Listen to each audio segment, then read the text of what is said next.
god, Shubhy, hello! Welcome to the Skrodcast. Hey, it's me. Wow, it's Oh. you! Welcome in.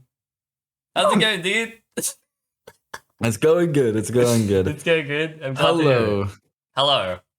Welcome in. It's very nice to have you. Thank you. Thank you for having me. I'm very, very flabbergasted that I am the first person to own the role of Skrodcast member. You are the first. First of many, hopefully.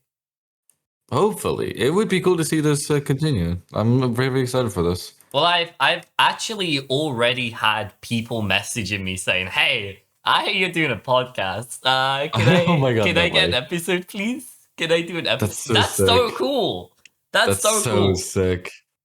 Oh, you're gonna have a lot of people to talk to for sure. I know. I'm so excited, dude. I'm so excited. Anyway, Shubhy, would you like to introduce yourself? Tell us a bit about Yes, yourself. God, I don't know how to do this shit ever. What do you do? What do you do? Hi, I'm Shubhy. I'm the fuck.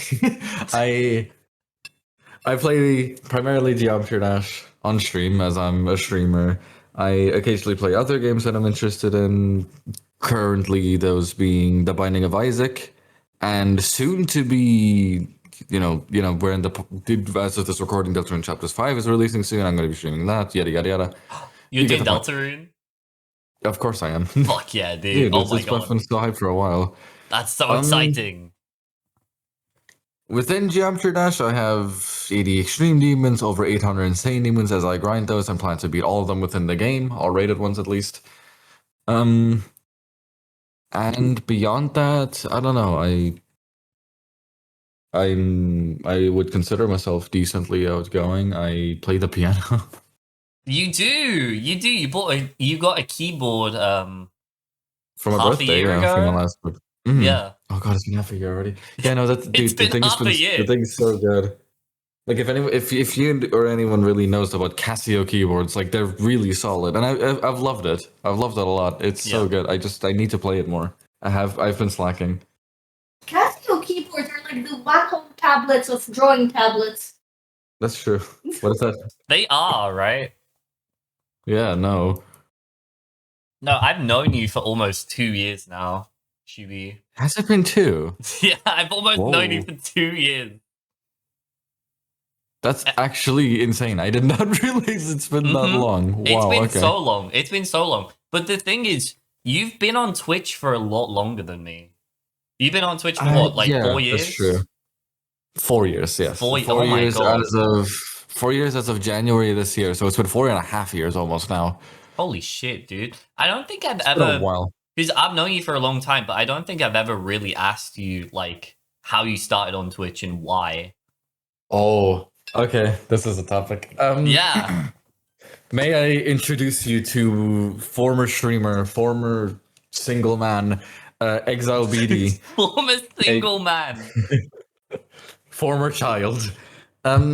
He was my biggest inspiration for streaming for me. I found Twitch when I was below TOS, actually. When I was 12, I found out about it, but I didn't actually get on it. Oh. Because, well, obviously. I'm telling. Oh. No. But like, goddamn. When I was playing on my PS4 regularly, and I played Minecraft a lot on it, right? Yeah. I really like the idea of, I'll just like make a survival world and stream that or something. I don't know. I like the idea of broadcasting. Yeah. I have for a while. But I didn't end up doing anything with it. And eventually, like, didn't think much of it, but decided to go on Twitch again to see like what people are streaming. I recently got into GD a bit because I watched a lot of GD content at the time on YouTube, such as Red Husey of all people, EVW. Back when Ape and Ryan was uploading, actually. Oh wow. And what's it? And I found Exile BD. I found Tyler. I'll be calling him Tyler from now on. He had such a nice vibe. Such a nice and welcoming vibe. The first stream I found him in was when he was creating a level. He's not a level creator, by the way. And was having a media share stream, like, with it. Like, people can send in videos, The videos go through a queue, the mods check the queue, allow it, and then it just plays on stream. I decide to submit like a song from Asterix and Obelix, which I'll get to the game soon. Yeah. Or rather franchise, but what's the game?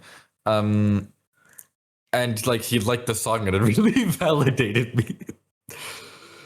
And so I stayed. I stayed for a while. I liked the vibe. I became friends with people there, notably people like Dreamy and Sig. Who are now mods in my Twitch chat. And yeah, no, I mean, I became VIP in Tyler's chat, eventually mod, we became friends, I get invited to his wedding in Australia, you know. You know, the usual, the standard progression. The standard progression. So Tyler he did Geometry Dash 2, right? Yes, that was his main thing. Yeah. His hardest, I believe, right now is Kuzureta. Wow. And he went for that for a solid few months. His main like, I don't know, his main streaming goals / streams that I can remember was when he was beating like his first Insane Demon, first Hard Demon, eventually first Extreme Demon, and then like, you know, they're just extremes here and there he did, which Cataclysm he got really unlucky on, and like Idols. Yeah. Which Idols is like the level I associate him with. But I mean, this is a podcast that's not about him, but I will keep talking about him for a second. you talk about him. Yeah. He's a massive inspiration for me. He was so kind. He was so outgoing, super shy, you can tell, but like very, very passionate about what he does. He did also variety, and that was cool.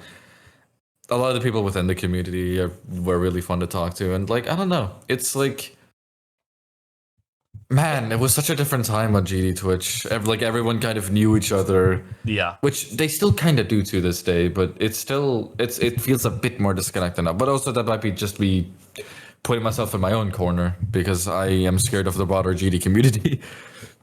Yeah, it's hard because it's so big, right? I'd imagine it's grown a lot since like 4 years ago when you started. Oh, it's grown so much. 2.2 is revolution. My friend was right. It's so big now. The game is I mean, again, Doggy got 97 on grief. Like what? Yesterday, today? It was today, right? It was 2 days ago. Within a day, that video got 1 million views. That shit does not happen. It's insane. The game has grown so much, and which is cool. I love that for the game, right? But also, man, it's so hard to interact. It's so broad now. It's so big. You've spoken to me before about how like the overall energy of the people in the Twitch category has changed a lot as well. Is in like the viewing demographic? Do you think it's changed over time? It's definitely shifted over time. There's a lot of people that have been there for years. There's a lot of people that came in like, I don't know, the other day. Yeah. Which makes sense. But it's definitely, the vibe overall has definitely shifted a bit. But I would blame that mostly on COVID because 2020 was such a different time on the internet as a whole. Yeah. So different. And that includes Twitch. It was very homely there for a while, it felt. But that also could be bias or nostalgia for me. And yeah, as time went on, right, like as I was in his community, he like met Lysol through insane means. I can talk about that some other time maybe because it's a lot. Yeah. But also that's their story. I don't think I should, talk about that. They got into a relationship. A year later, they get married. Insane. And they invited you. They invited me to Australia, and I went to Australia for 8 days. Probably the coolest 8 days of my life, frankly. Like, I cherish every single one of those moments, man. I miss them a lot. And after said wedding, after the ceremony, Tyler did like a few more streams. Lysol, Lysol did her final stream herself, and then Tyler eventually did his final quote-unquote stream. Didn't really say it was his final, but practically was. Yeah. And they've both quit since, and I've kind of followed in their footsteps a little bit in the sense of, I'm the streamer now. I was gonna say it's interesting because it feels like the way that you describe Tyler is how I often hear people speaking about you on Twitch. No way. Like, That's wow. like people just talking about how fucking warm and friendly and close knit your like little section of Twitch is, right? I hear that a lot. That's so cool. Really? From who? Just people in general, people in Twitch chat Mm. who know you, who are around quite a lot. It's such a fascinating concept for me to this day to think that people talk about me outside of my like consciousness. Yeah. Like there's people that like I don't know have disgust about me and like I have no clue about it at all. Yeah, you come up a lot. You do. People know who you Really are. do I I? think. Huh. That's weird. That's wild. It's a weird feeling, right? It's a very weird feeling, yeah. It's very strange knowing that there's conversations about you going on. And you're not there. You're not there, but people are speaking about you. And apparently positively, which is 100%. I'll take that. 100% positively. But another thing people say about you is people call you the insane demon guy. Ho ho ho. People call you I the wonder insane why. demon guy. I wonder why. How did you get into that? You want to speak on that a little bit? Yes, of course. So insane demons. The penultimate hard. That's not how that works. That's not terminology. That second hardest difficulty in Geometry Dash, but neglect that because Extreme Demons too broad. Anyways, insane demons. I my first 10 insane demons are very special to me. I think I remember the order as well. Those being Magma Bound, BTD2, 8-0, Invisible Deadlocked. Fuck, what's next? Okay, never mind. Point is, the first 3 where I did before my first Extreme Demon, which was Cataclysm. After Cata, I decided let's go at an Insane Demon grind. I want to get better at the game, right? And so I wanted to get to 10. I beat stuff like Supersonic, Windy Landscape, the usual. And I really enjoyed that, but I didn't really think much of it. And every now and then when a level comes out, or I think of a level to do that's insane demon difficulty, like, I don't know, Gregory, for example, when that level released, I just beat it. Because I was good enough to do it, and then I thought it was really fun. And that kind of slowly sparked in me when I decided to have my first ever Geometry Dash stream. Right. Which I did when I got my new computer, which I still use to this day, and decided to beat Woe Sonic as my first insane demon on stream. And that was cool. Like, I beat that in one session, then I was like, you know what, let's just play the extreme demon I'm going for, which was Dolus at the time, and I beat that too some fucking how. And it was kind of like that from there. Sorry. The hardest I was going for at the time was Yatagarasu, but because I was waiting for this computer, I decided to not play the game for a while. Yeah. And decided, you know what, to get back into the game, let's beat some extreme demons, and it was like Ithacropolis and Sepient, and then finally Yada, which I beat as the hardest. And after Yada, I decided, you know what, let's play some insane demons. I enjoy that anyway. That's a fun, chill stream idea. And I enjoyed those streams so much. I loved beating Insane Demons so much. And I already had the Make Me Beat Any Insane Demon redeem, like, already to go. Oh, you've had that for a while? I've had that before I even streamed GD, yeah, because I liked the idea of like, oh, I'm good enough to beat them. Why not, But I enjoyed it so much that I was like, let's reach 100. Let's see if I could do 100 Insane Demons. That would be quite cool. So I grind the shit out of it. Yeah. Get to Duella Mash as my 100th, as I've decided. And then I beat it in like 2 days somehow. That's fucking insane. Yeah, no, I don't know how I did that. A lot of Was that your first 2-player level? Mm-hmm. First ever. Oh my, and you beat in 2 days? Yeah. Okay, I don't know how. Genuinely, I'm sorry. You make me so mad. You're so good at the game, man. I don't know how I did it. I frankly don't know how I did it. I don't know. There is a very common thing I like to tell people whenever they ask me how to like get improve or whatever, right? And I want to Yeah. say this to absolutely everyone. The most important thing that has worked for me is to, I'm not joking, just have fun. I agree. Play levels you like. Yeah. Play levels you like. Don't play anything you dislike. If you want to do something, let's say you play a level you thought you liked, but you end up disliking it, feel free to go for it or drop it, whichever way suits you best. There is no wrong answer there. Besides the one, you don't feel up to, if that makes sense. Yeah, that's the thing. You kind of have to play what you enjoy, right? Mhm, Like, mhm. because at the end of the game, at the end of the day, it's a fucking game, right? Yeah, exactly. It's a Like game. I get the. Mhm.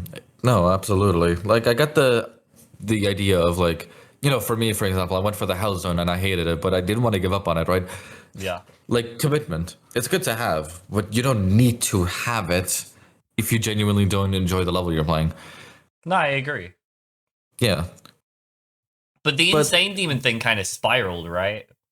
yeah, the insane even thing them Kind definitely of inspired. Like spiraled a little bit. I liked that a lot when I beat 100. So I was like, you know what? Let's just slowly trickle my way to 200. Why not? And when I reached 200, I was like, what if I just like do all? And then What if 200 of them, I'm gonna beat all of them. what if I do all at the time like 900 insane demons, which Yeah. sounds so easy now.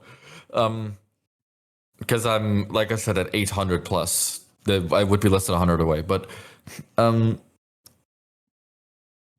Yeah, no, it's fired a lot, and I did so many insane demon streams. It was like my go-to, and God, it was so fun. Every now and then I would beat an extreme demon, which I liked, and so on and so forth. I don't like it's about what you can expect from just someone who likes playing the game, I streaming mean, themselves just playing the game. because last year you had a challenge for yourself, right? Oh, that's true. Actually, I forgot about that entirely. Yeah, 2025. I tried to see if I could beat an insane demon every single day of the year. And I failed on 4 days, which I'm proud of. I could have done better, but I'm proud of it. That's fine. I mean, like you missed a couple of days, but you did at the same time you beat more than 365 insane demons, right? That year, Throughout the yeah. year. No, there were many days where I'd be 2, sometimes 3, What was the most you sometimes beat in a year? 5. Yeah, 5. What was the most that you beat in one session? 10 Oh my, is what my the high score. fuck? I deliberately Okay. I had a specific stream where that took 6 hours. 6 hours for 10 insane demons is insane, by the way. That's not bad.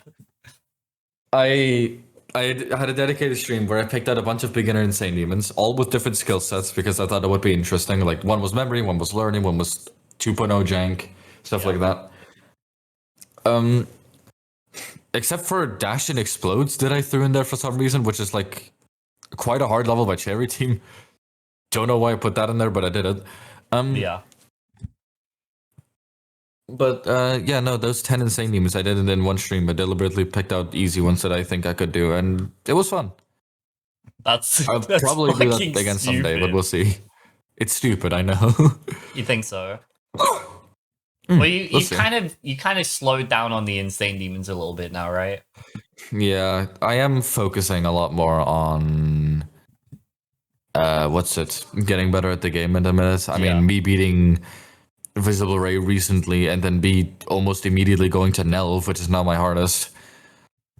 Which you beat really quickly as well. Yeah, I beat that in 17 streams, It was 17. which is wild. Yeah, it was 17, which Oh is my not God. bad at all.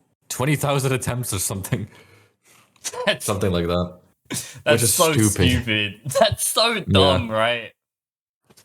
And so a huge part of me really thinks that I think I can push myself further, much, much further.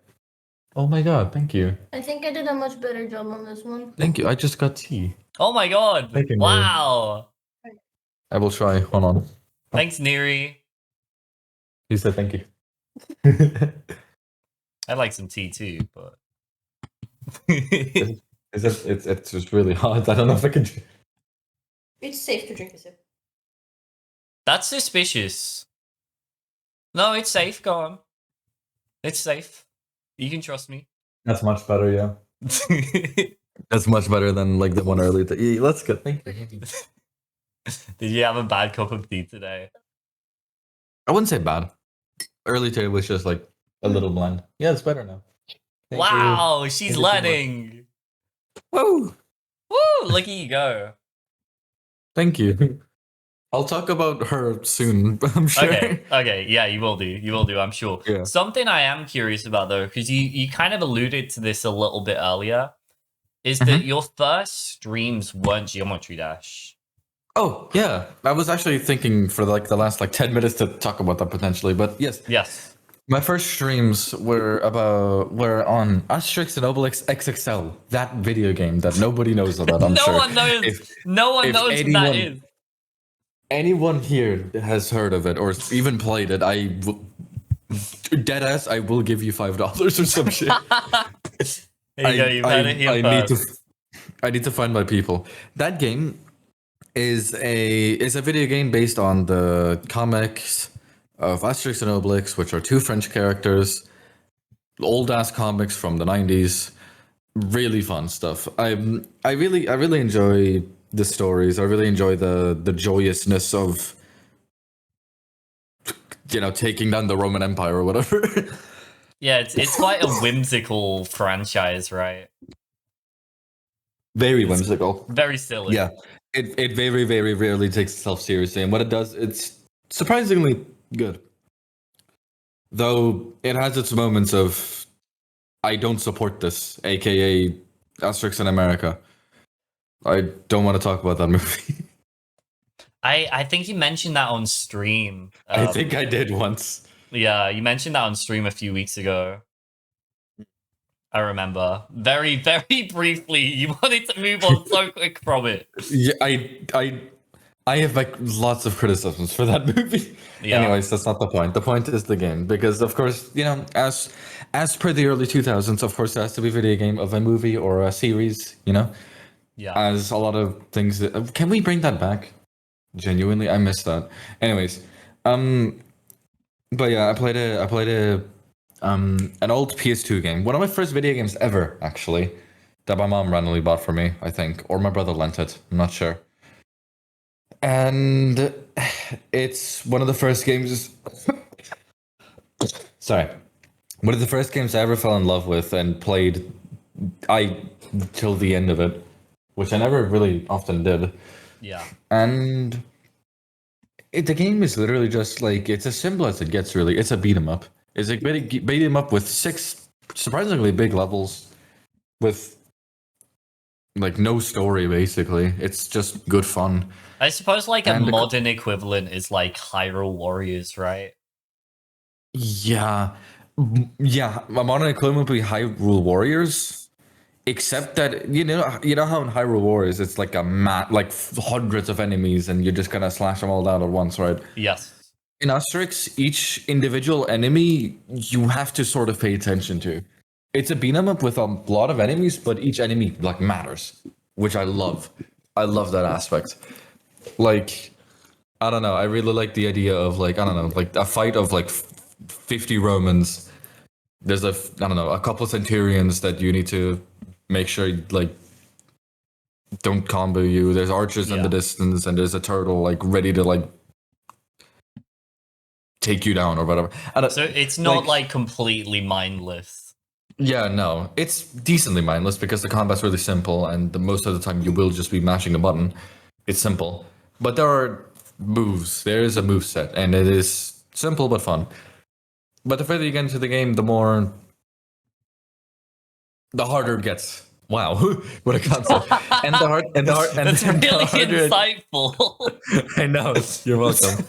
The harder it gets, the more like the bigger the fights get, and it sadly becomes a bit more mindless because one of the fights at the end of the game is 1,000 Romans, and most of that is just the basic legionary. Yeah, but it's a cool like hurrah at the end of the game, you know, because it's not a hard fight. The end is quite a big fight, right? If you want to talk about that a little bit. Mm, The end that's a of the different game. Is that a Yeah, different game? yes. So Asterix and Obelix XXL 1. There's a sequel to it, which I wish I could talk about. I maybe some other time. Who knows? But the first game. Yeah, no, the last level is in Rome, quite obviously, I think. And the fights go. The whole level is just one big arena with multiple fights you go through, and then the boss fight. Like nothing, no exploration, no nothing. It's really stale. There was meant to be more, actually, but Yeah. the people who made the game ran out of space on the memory card, I believe, for the PS2. Oh my So they god. couldn't make more. I believe that was the reason. It's either that or money, like budget. I'm not Yeah. sure. I'm pretty sure. I think they were indie, which is cool. But yeah, no, the fights go 1,000, 200, 300, 400, and then 1,500. And that's about it. And then you just got a boss. But the thing that Scrub just mentioned, like a very big fight at the end, there is a game also made by the same people. Give me a second. No, you got tea. It's very important.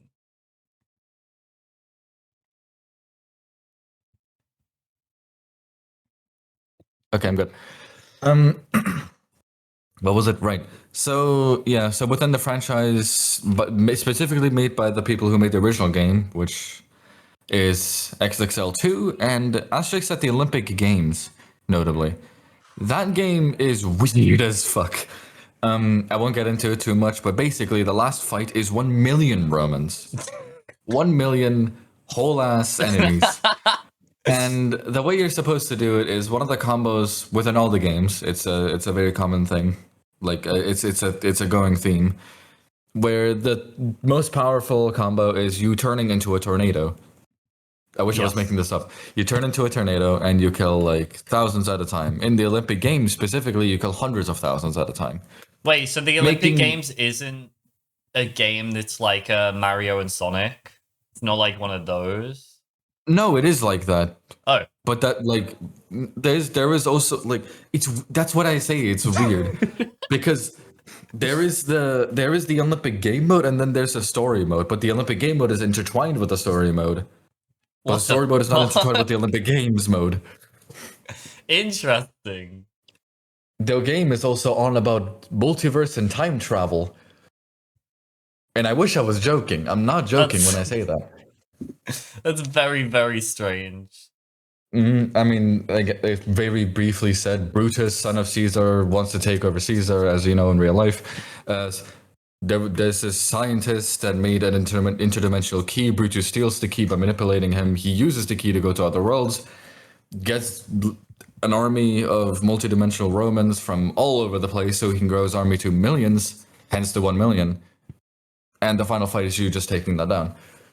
I will say one thing, just in case Zappy's listening or anyone else who's interested in Roman history. Yes. They'll want me to pick you up on the fact that Brutus actually was not Caesar's son. Oh no, he's a stepson. Or not stepson, but adopted son, sorry. Right? His adoptive it? son was Octavian or Augustus, Right. who ended up being Wasn't it the Octavian? first emperor of the Roman Empire. Aha. Okay, that makes a lot more sense. I've always been told by my older brother that Brutus is adopted son of Caesar. Can you explain to me who he is, please? So, Brutus was adopted by I forget who he was adopted by exactly. He was kind of just a guy in Roman politics towards the end of the Republic. He was kind of just a Sure. guy who became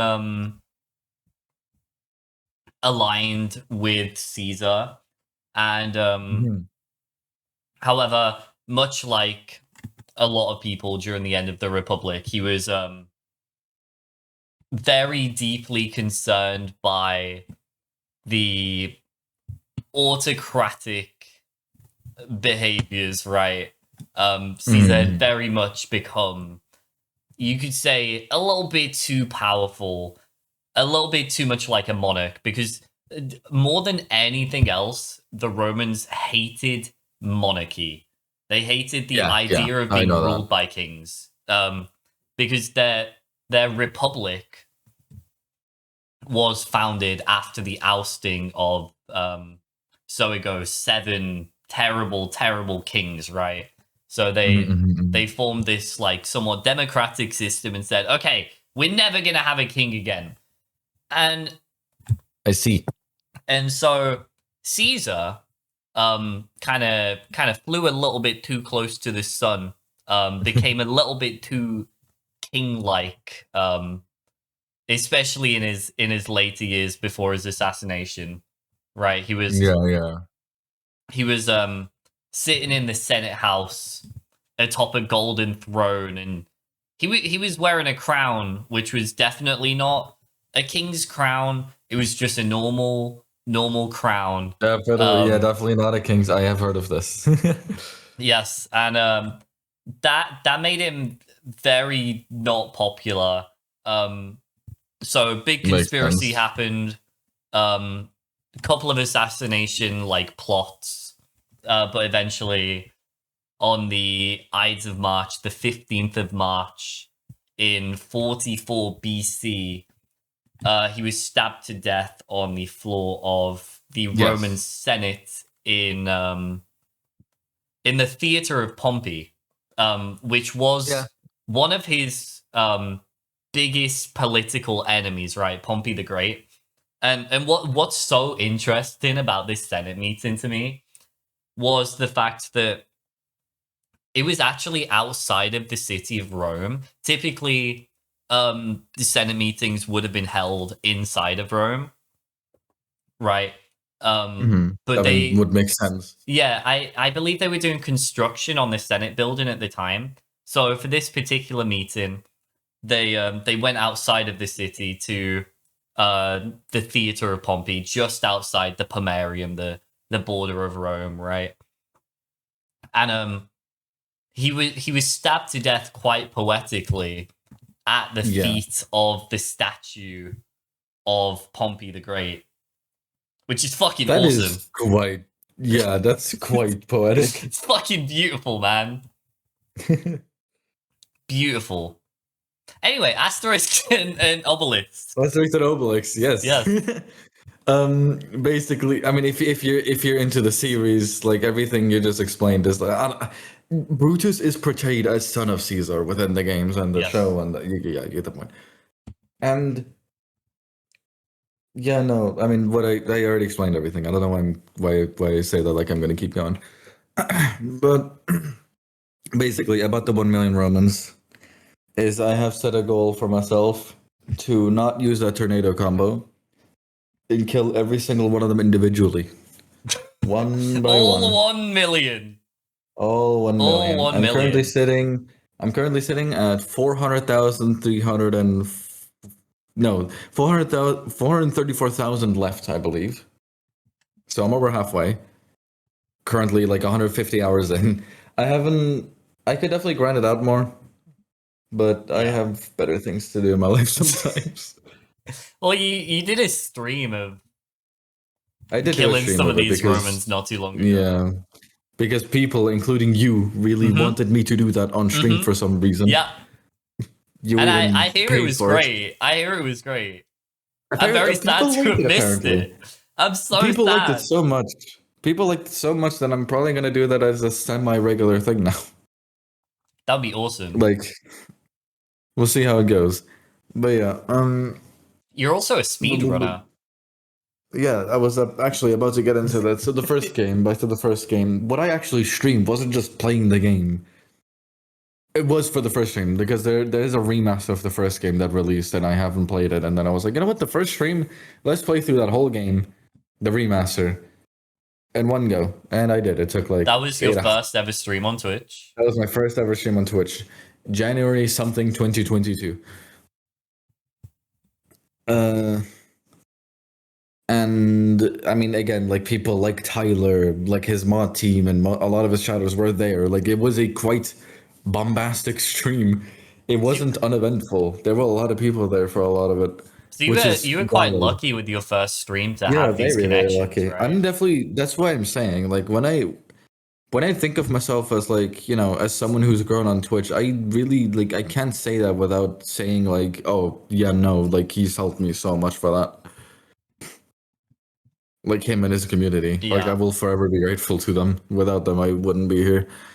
Um I find that and a lot of people who are new to Twitch find themselves like stuck in this position where no one's watching them, and it's hard to break out of. But it's very hard to break out of. you But didn't the really way have you that, did honestly, you? yeah, if I guess some Twitch advice for anyone out there who wants to stream, if you actually want to grow, from what I understand, is interact in other chats and streamers. I agree. Like in the same category you do. Majorly. Like just make friends basically. Be a good person, I agree. first and People foremost. But recognizing your name it's a good thing, from yeah. Twitch chats is never bad, right? Speak to Exactly, yeah. people, interact, Hmm? and then when people are looking through their favorite categories, they'll go, "Oh, I recognize that guy. Oh my god, that guy said a funny thing. That guy said a The one funny thing time. the other day. I'm gonna go there. I'm gonna go say hi." Yeah, exactly. And then like if they like your vibe, they stick around. Like it's really nice. Like you don't it's so fascinating to say that because like on the topic of streaming, like Yeah.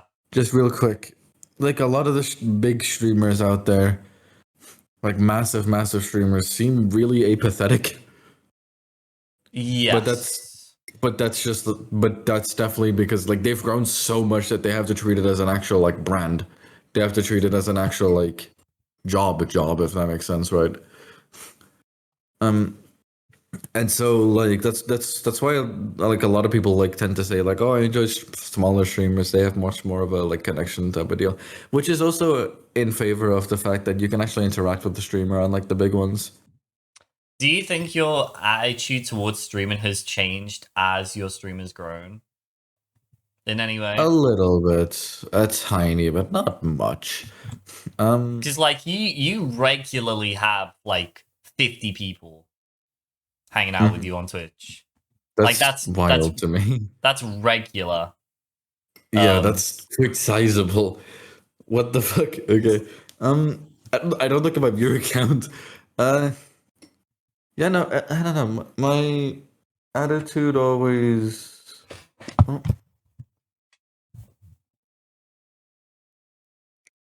that's true. Someone here showed me something. Um, what were we saying? attitude towards Twitch. Right. So, attitude towards Twitch. I definitely like when I started out streaming.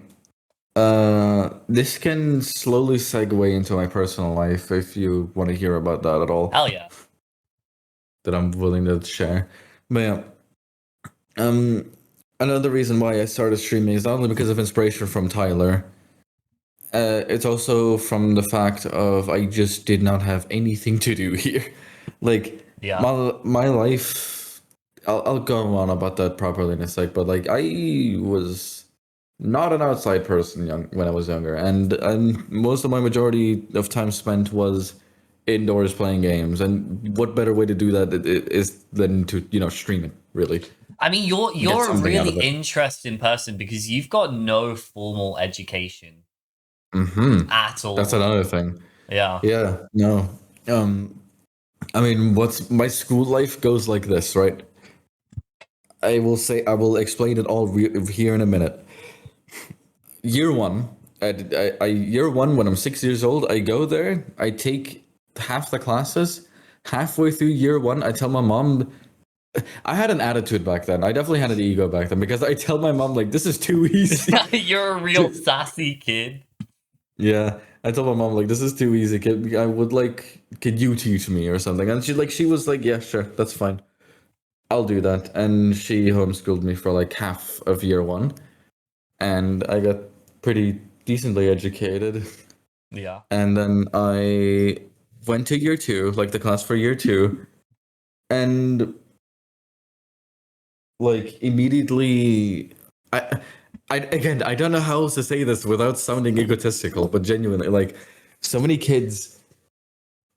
I guess I could defend myself by saying like I was treated as like the gifted kid in school, which ho ho ho, if you have autism, that's a terrible pipeline to fall into. Mm-hmm. Anyways, um, yeah, no, year 2, I went into that class. They were having like math, and I like solved their problem faster than everyone who was already there did. Yeah. And so like You were just bored, I I'd imagine. yeah, basically, like, but again, me visiting the class for the first time, my mom like genuinely like suggests, would you like to just skip to year 3 right fucking now, like this semester, like right now? And I was like, yeah, sure. What? How do I do that? Like, and then like we found out you can just take a test. The teachers approved me. I did the test well, and I'm now in year 3 without doing anything in year 2 besides solve one math problem. Okay. That's all I did. And then I took the full year for year 3. I took the full year for year 4. Those were my max getting bullied years. That was not enjoyable. I did not like those years. Well, I guess I it's will. weird being the younger kid, right? You were a year younger than everyone. I'm a year younger than everyone. I was still doing better than pretty much everyone. Yeah. I had consistently the biggest, like, the highest grades or whatever. Yeah.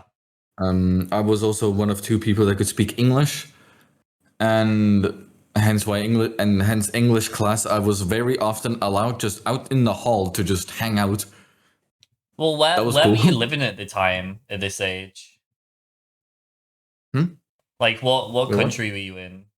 at Oh this yeah, time? I should probably mention that. Holy shit! Yeah, it's Italy, Italian. You're in Italy. I lived. I'm comfortable with saying the town I lived in as well, which was because I have no association with the town anymore. Yeah. Bressanone, Brixen, it's close to the south of the Austrian border within the Alps. Oh, okay. Very very particular spot in the world. So very far And north then. Yeah, very far north Italy. So far north that the part that used to belong to Austria still speaks German. And so I learned German as a kid instead of Italian, despite me being Italian by heritage. So do you not so- speak any Italian? No, I know how to count to 10, and I know the word for house. That's all I can That's say. it. That's all you got. Yep, that's all I got. Also, partially because my Italian teacher hated me for some inexplicable reason. I still to this day don't know why. I wish I could tell you. Yeah,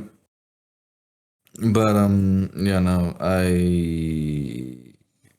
man, again, like year 3, year 4, I got decently bullied, which definitely humbled me a lot, which was necessary, but humbled me too much to the point of insecurity. And so, like, I still lived with my mom, my dad, and my 2 older siblings. My younger sibling wasn't even alive at the time, and my younger sister. And Yeah. when I was 2016, summer 2016, without me really knowing much, my mom decided that just me and her, not my 2 older siblings, nor my dad, but that's for the better,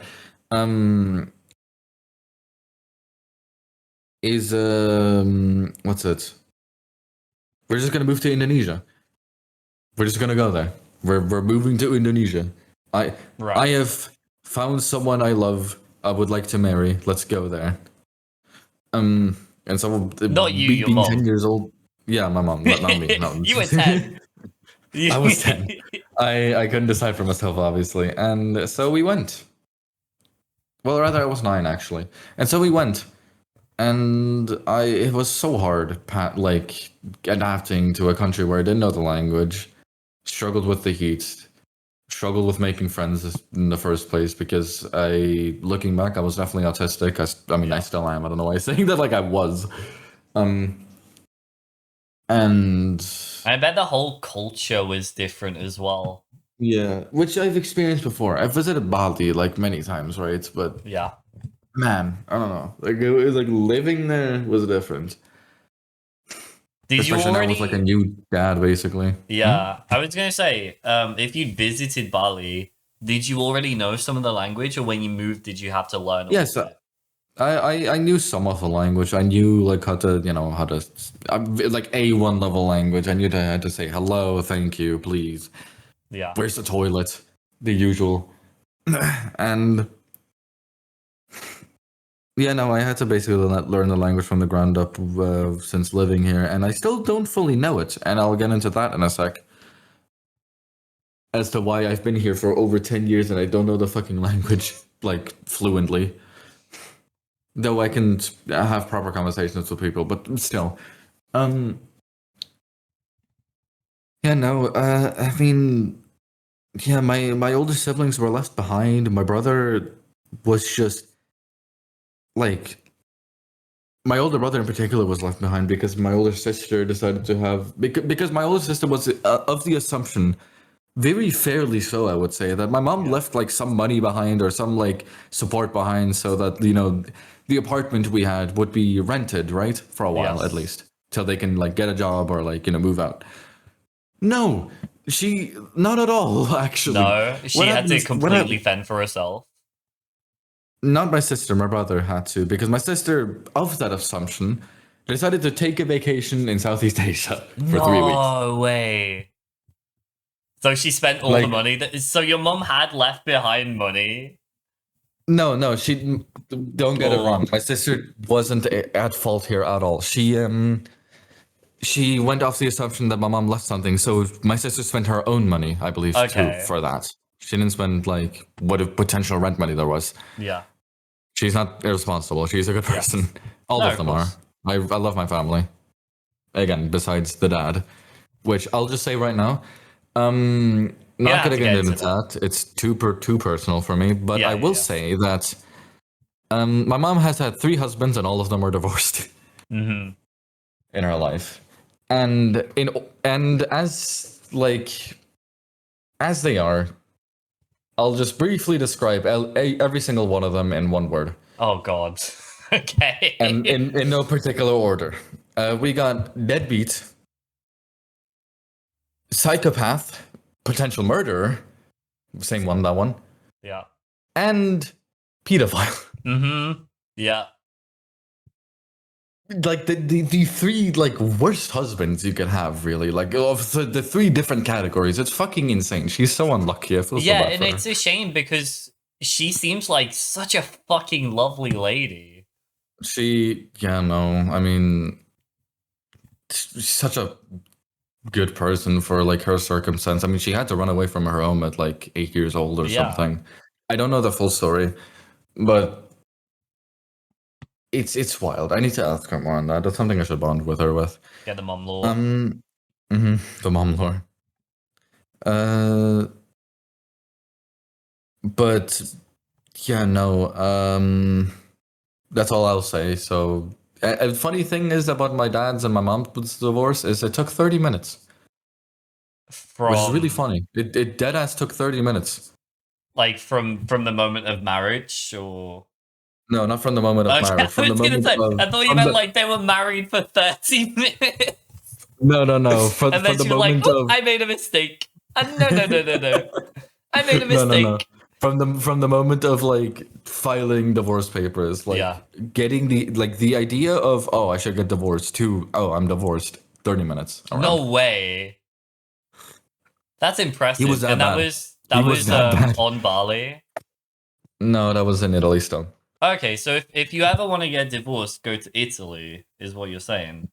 Basically. And also have your dad be the worst person imaginable, but well. Well, yeah. That too. Yeah. But I will tell you this, don't get divorced in Indonesia because the divorce with my stepdad and my mom, like the most recent, took 2 years. Yeah, and that's been a process, right? It took 2 years, despite us having hundreds of documents, cameras in our house showing evidence, and him fucking admitting to things sometimes. Hmm. It took 2 years Yeah, for a and court to do anything. For him to get 3 months of jail time. I was gonna say he was locked up for a very short period of time, right? Mm. Yeah, no, like again, like I said, we moved to Bali and we left my older siblings behind, right? And my younger sister was born, and then my older brother, getting a job, actually living life quite well, and getting a partner that he's still with to this day. So they're Wow. doing pretty well. I really like them both. They're like such good people. But there's the one thing about my brother which I will get into soon, and as to like again, the whole why I haven't learned the language, why I isolated myself, like Yeah. stayed inside a lot. My brother like moved to Bali for the sole purpose of protecting my mom because he heard shit was going down, Yes. and his girlfriend actually followed him, so they both lived here for 4 years. And for the first 2 years, like it was quite fine actually. Like it was all good. He was just kind of like the thing of like when you're growing up as a teenager and like people giving you advice is just kind of annoying. Like, oh, why do you tell me what to do? Like Yeah. that Just sort of being thing. defiant for the sake of it. Yeah, You exactly. don't know Like any more than me. I will say I definitely fell for that. But I still loved them. I never disliked them. I never was the kind of kid to like say like, oh, I don't want to spend time with you. No, I Yeah. like if they were like, oh, let's play cards, let's play like Uno. Oh yeah, sure, fuck it.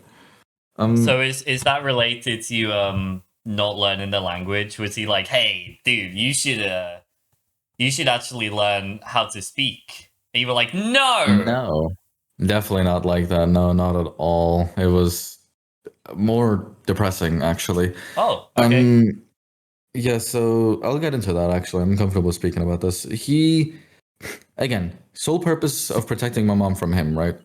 He was Yes. the psychopath, for the record.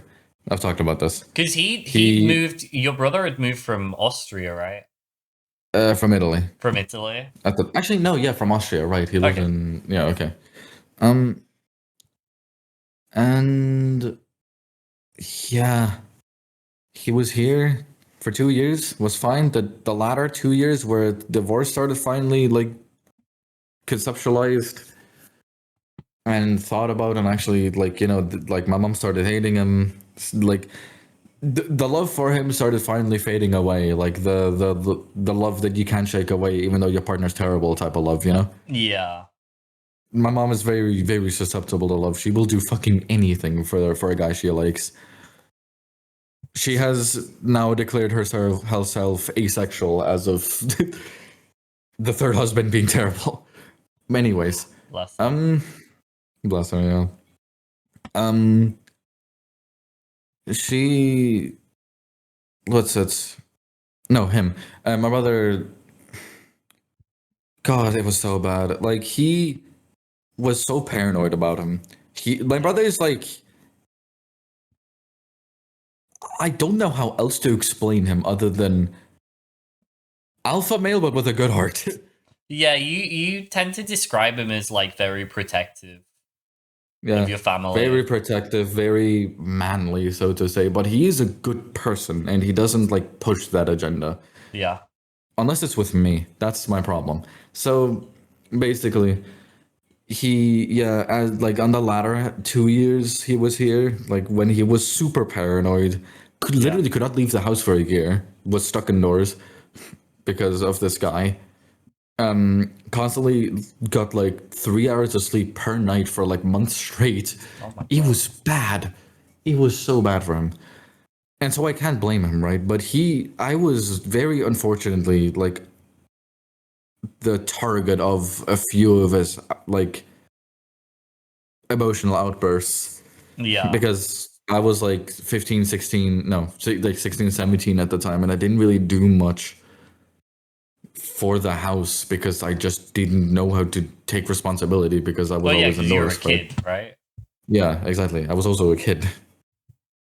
But like he expected much more of me, even though he himself recognizes that that's a bad thing to do. He wants to change that. He just doesn't know how to. But he expected more of me, and like when emotions took him over, it was quite often we'd get into conversations where he just like talked to me about like, you have to get your shit together, man, without really explaining what that means. Yeah. And that's it. Like it would just make me feel bad. And one particular instance where actually from the Australia trip, 2024, May, after the trip, because I was handling myself quite well on my own in Australia, right? It was actually no. My brother's girlfriend went with me there because my mom didn't allow me to go alone and she volunteered. Bless her. She's Oh. so cool. Um, but and she very often reported to my brother, who cares a lot about me ultimately, saying like, "Hey, he's doing fine, this and that." And when I came back home, I again like because it's my home, I became lazy again. Yeah. I became like, You just let your guard down. yeah, I let my guard down and this and that. And what he did in response to that was call me an asshole for it. For trying to be relaxed Which in your own space. basically, I don't know if I describe it exactly as that. It's more so like it's more so me not being able to really connect with my family easily because I have such a different view to them, In like what of way? life at the minute. Yeah. Like including my mom, even as great as she is, I do struggle talking with her a lot. In what And sort of as a way? result, I Like what you not agreeing on? oh yeah, sorry. Like for example, like I'm very woke or Yeah. whatever. They're relatively Well, conservative. not really. Like my sister's also like my older sister's also very much an ally, but my mom and my brother are they are woke, but have some exceptions, if that makes sense. And I don't Yeah. agree with that. I really don't. Like again, like they've met many like queer people in their lives and like they don't like berate them. They don't do anything. They're like good people to them. They're nice. Even trans people, like my mom has met a few of them and like she's nice to them, To their but she just face. doesn't yeah, like to their face, like even like when speaking to me, like she tells me like, yeah, no, like they were a really like nice person to speak to. I just don't understand why this and that. And then when I try and explain it to her, she just cannot grasp the idea of like non-binary pronouns, for example. That was a whole conversation I had with Neri as well, like with my mom. Yeah. She just Like it's can't figure it like out. she's old. She means well. She just genuinely cannot grasp it, and it really sucks. My brother, on the other hand, just has his view of life like settled. Like he's so sure of himself, but in an insecure way, if that makes sense. Yeah. I don't know how else to explain it. I really want to like reiterate, they're good people. They've done me so well in my life, and I wish them the best. You just don't always agree with them. I just don't always agree with their viewpoints. Always, yeah, but Why like does that from lead like to you not learning the language?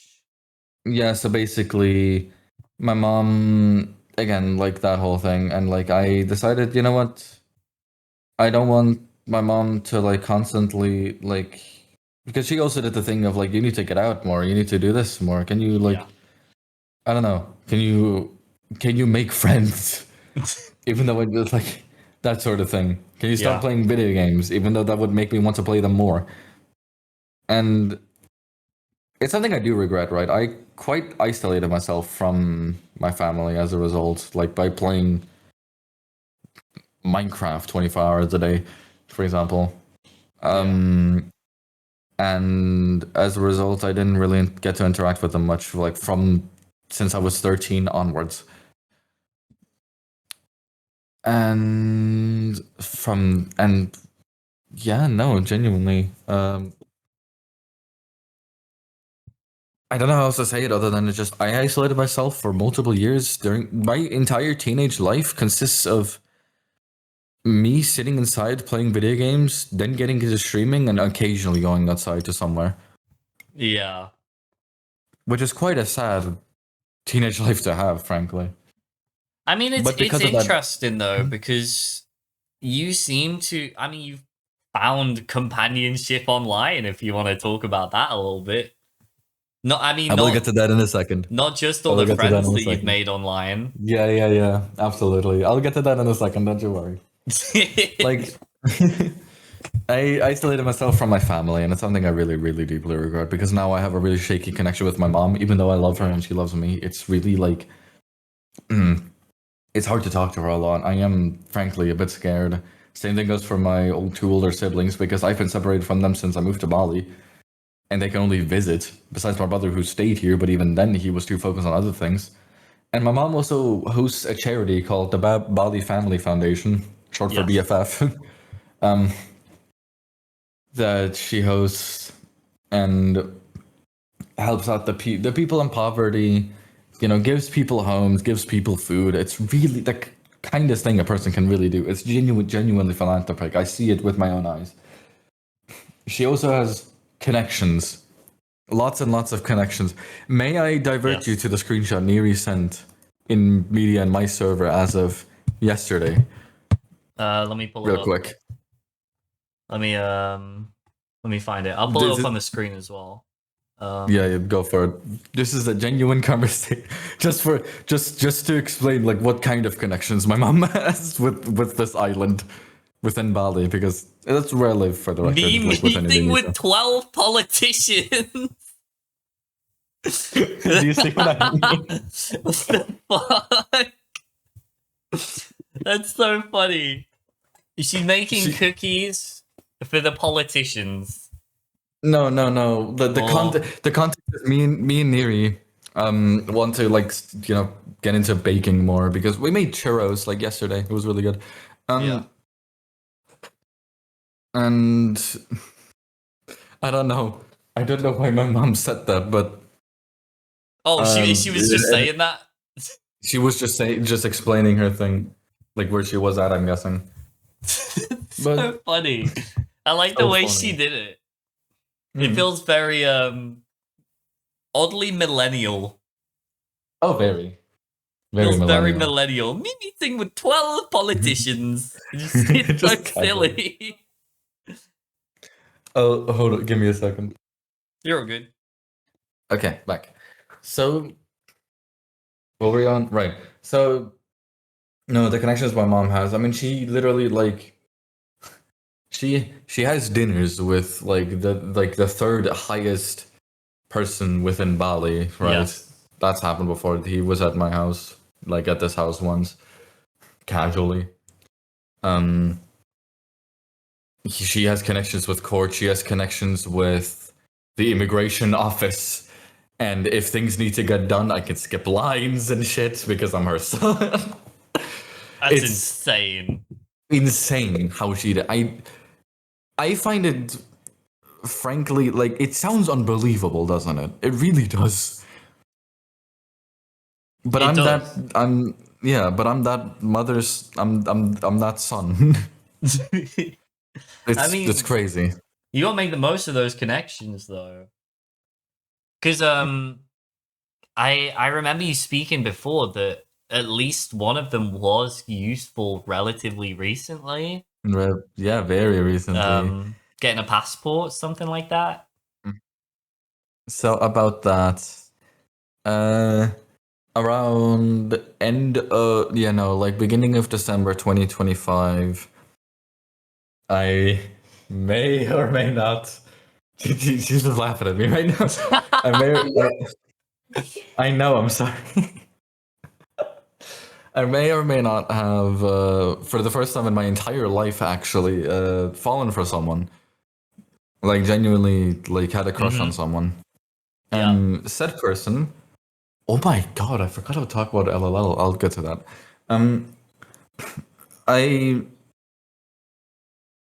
I met Neri, as her name, Neri Kifu online. I met her in an online friend group that I've been a part of for 4 years, or like 2.5 years at the time, longer. And she got invited by, at the time, one of my friends, and that's kind of it from there, actually. Like, Yeah. what was it, mid 2024? September. September 2024, she got added to that friend group, and we like occasionally talk. We were often in VC in the server, and I don't know, it was I enjoyed talking to her. She apparently enjoyed talking to me, which is cool. um, But but there was nothing came nothing of it. really It was going on, right? yeah, no, literally nothing. It was just friendship, and like she, this is the story. She got into a relationship with someone else in said friend group for 5 months. It did not go well, and I'm not gonna speak much on it because I think it's a bit insensitive to do so. Yeah. But it was quite shaky, and she came to me for a lot of like advice. She came to me for a lot of like companionship, really, right? And as a friend, I was like, yeah, of course, that's like what friends do, and I can absolutely like just talk to you about this. And the relationship did not go well, and she started just appearing in my streams a lot, like just regularly, and she found them quite comfortable, and like that was really cool in hindsight. Actually, it's so sick. But she was quite active there, and we'd speak more in DMs, and over time, slowly but surely, you get the gist. And that leads to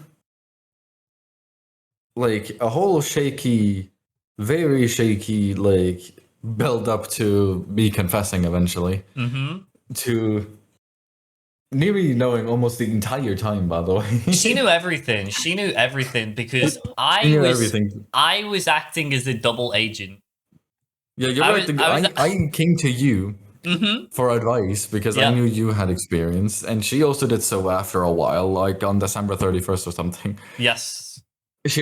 But she knew about me beforehand, even because I was just too obvious. You were incredibly obvious. I mean, I'm you sorry. thought you were subtle, you thought you were smooth, but you were not. It was so obvious the whole time, man. It was so obvious. Dude. It was my first time, okay? And I I never learned know. beforehand. I know. But I was a double agent because Yeah, you were a double agent. Neri was coming to me saying, "Oh, I think I like Shubhy. I think Shubhy Double likes agent, me." you leaked it both. I That's true. did. I did. And then Shubhy messaged me saying, "Oh, fuck, I think I like Neri."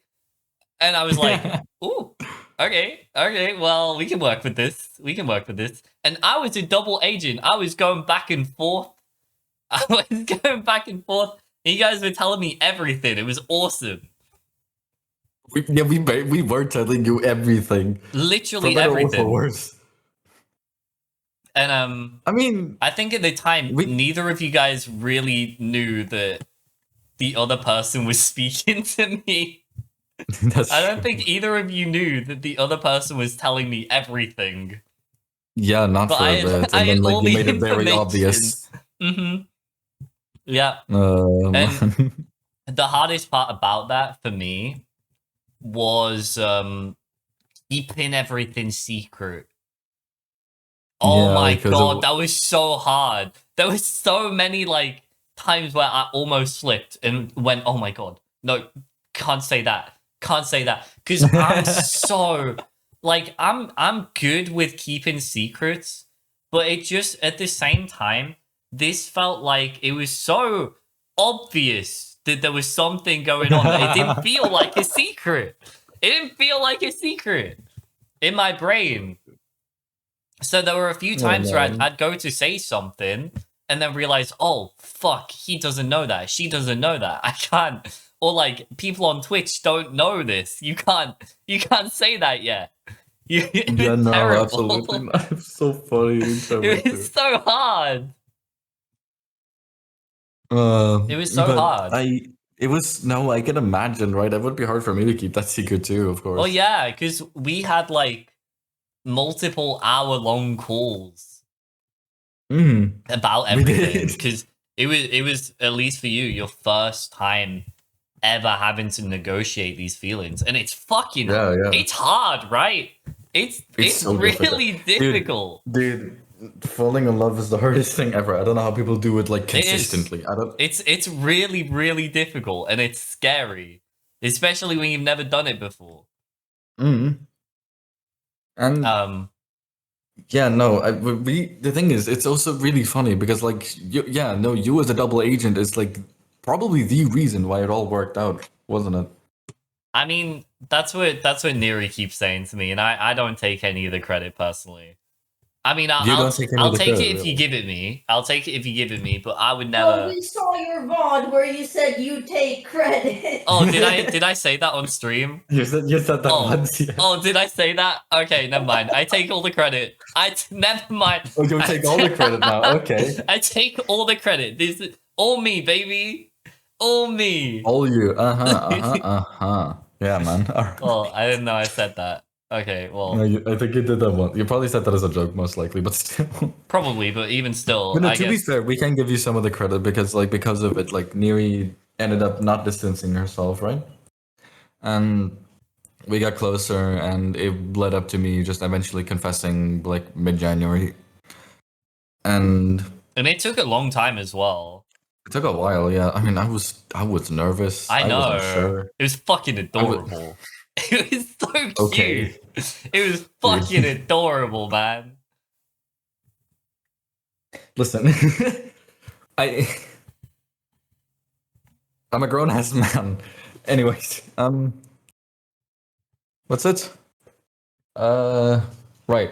I confessed in January, and it's been great so far. It's been so great. It was long distance. It was. You guys were online. Yeah. And it recently became not long distance, as a matter of fact, because it did. Well, there was a plan. Talking at the minute. Yeah, exactly. She's just talking. Yeah, well, there was a plan because Neri was living in Sweden. Yeah, she was in Sweden. So there was a plan for you to go and visit. You were just gonna go visit, right? Originally was the plan was for me to just visit and have like a 3-week meetup or something. Like she was in Sweden to go to uni, to get out of Ukraine, to get out of the war zone, to get out of her parents' home. Yes. Like said she'll go to uni, but mostly said that as an excuse to go out. Yeah, but had to commit, obviously, and so she committed to that in Sweden, got accepted into a university, but then was too broke to actually move to said city where university is, and had no way of getting a job because not only is Sweden employment rates terrible already, she was extra also hard for a refugee. Yeah, she was a refugee. She had a very questionable legal stance, according to the country, and she was basically disallowed from most things by simply not having a Swedish bank ID, for example. Yes. And she didn't know the language very well either. Which I think... No, actually.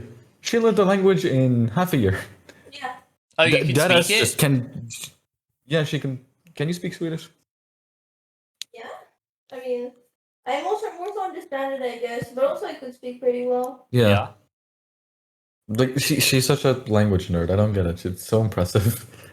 It's so cool to me. She knows 5 for the record. Oh my god. But yeah, like basically things just did not work out. It was looking like she was predicted to even be homeless eventually. Yeah. And so basically depressed, she decides to hit up my mom for advice. Like she went to me first saying like, can I ask like your older like sister or your mom for advice? I was like, yeah, sure. You already have my mom's contact, you may as well speak to her. And with that, it led to a video call, and it led to my mom just saying, hey, what if you just stay here for a year with us? And this was in April, right? Yeah, this was in April. And you and Shubhy can go out to Europe and move together somewhere eventually on your own. Which sounded like an insane deal, by the way, because I was already trying to move out of this country because I do not like it here ultimately. I like Indonesia. I like Bali as a like place to be at, right? But I don't like living in this house. I don't like living in this room that I'm still in. I need to move from here. Yeah. Um, but yeah, no, like I was actually projected to move this June.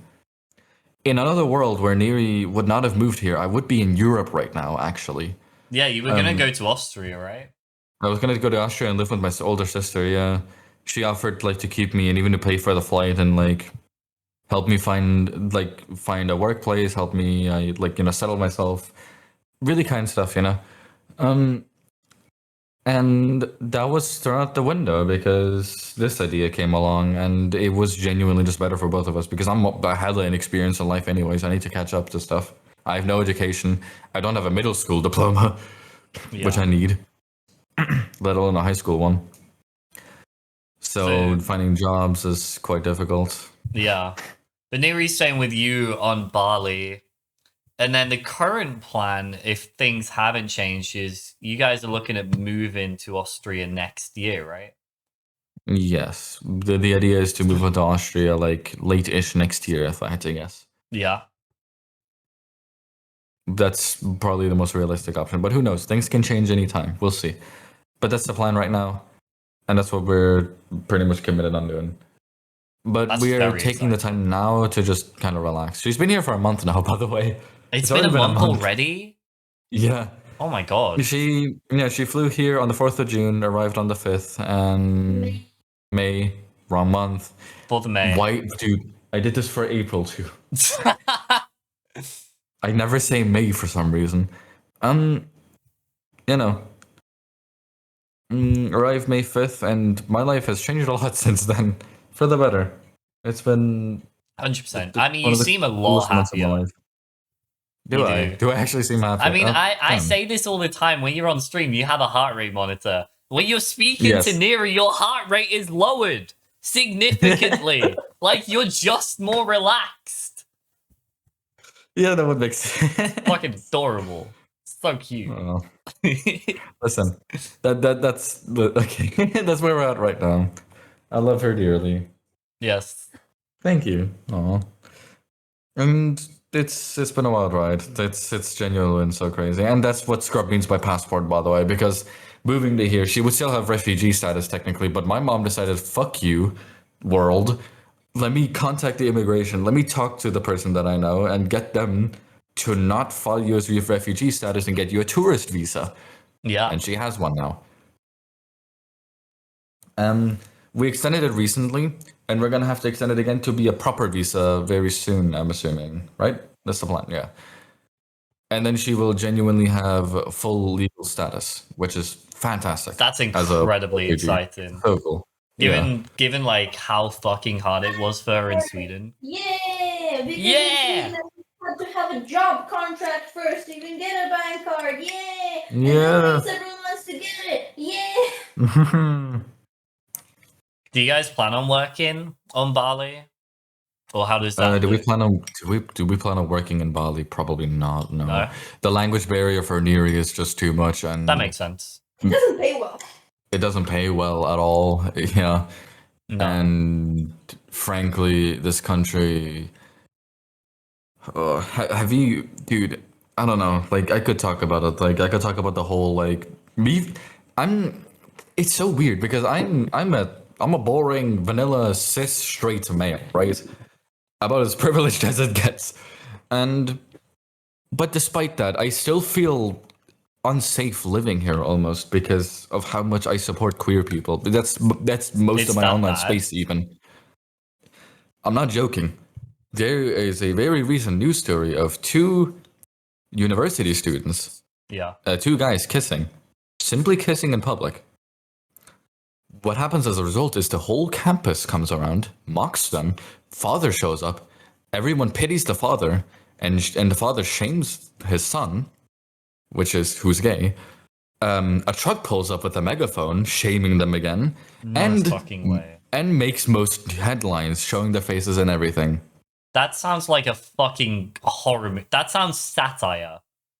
No, I'm not Like joking. That that's happened. so evil it It is- sounds satire, right? It's That's so fucking fucking evil. insane. And like, you know, me living in this country, me being on Twitter as well. Like, I like scrolling through it. Okay, Yes. I'm sorry, but We all have our I saw, vices.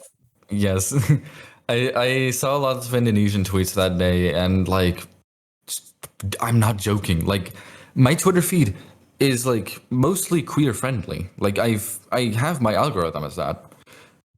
But that day was the most homophobic I've ever seen in my entire life. Like, even on Twitter, like everyone was like, I feel so bad for the father to have a son like this, like shames with the son. Like, it's bad. That's insane.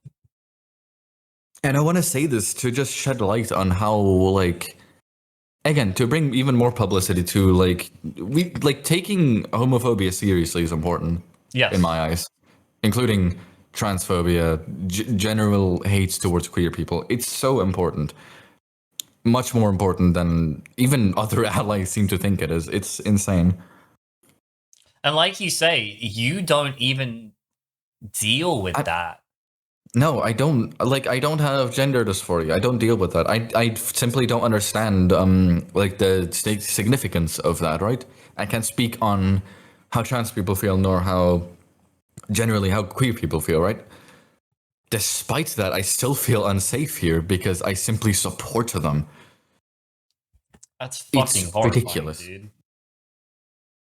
It's ridiculous. It like, man. I mean, there are many stories out there. Like, you can simply just Google many stories of queer people getting beaten, getting shamed, getting kicked out of their house, getting sometimes murdered here. It's bad. It's very It's so horrifying bad. to feel like. I mean, it feels bad to be like a helpless spectator to other people's suffering, Yeah, and to know exactly, that right?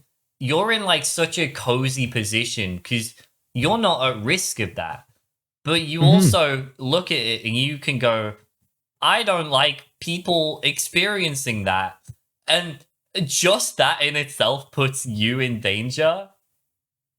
Yeah, basically. Is I fucking insane. thankfully live in a house that I believe accepts it. To be fair, I've never spoken out about it publicly because I am frankly scared. Yeah. But it's still like it is wild. Like, it has become a trend on the internet to hate on queer people. It's insane. Like, in Indonesia, at least. Yeah. Again, I'm speaking on behalf of this country, not like anything else. Though, to be fair, the world seems to be less and less friendly as days go on, but that's besides the point. That's very true. America. Like, I don't know. I have so many friends who are queer. I have so many, like, you know, people that I respect a lot for being themselves and really expressing themselves and finding their true identity and being comfortable with it, right? Seeing that shamed is so saddening to me. It's very scary. Mm. Very scary. So that's I would imagine one of the big reasons you want to get out of there then. It's one of the many reasons I don't want to associate myself with a country that, like, it's like this, right? Yeah. And it's crazy to say that, like, the best decision for any queer person in this country is to just leave as early as possible. It's not good. And I'm sure everyone that, like, lives here knows that. I would imagine so. I also want to reiterate again that, like, I'm not queer myself. What I say is what I personally have observed / seen / feel. I obviously cannot speak behalf on all, you know. Why dude? I can't think. I obviously can't speak behalf on all queer people. I don't understand what it's like, and frankly, I do not deserve to talk about their experiences when I don't know it perfectly. So if you know, again, if anyone wants to speak on that, then let them. You know. Yes, of course. Like, Yeah. I'm sure someone like. I mean, you're planning to have someone like.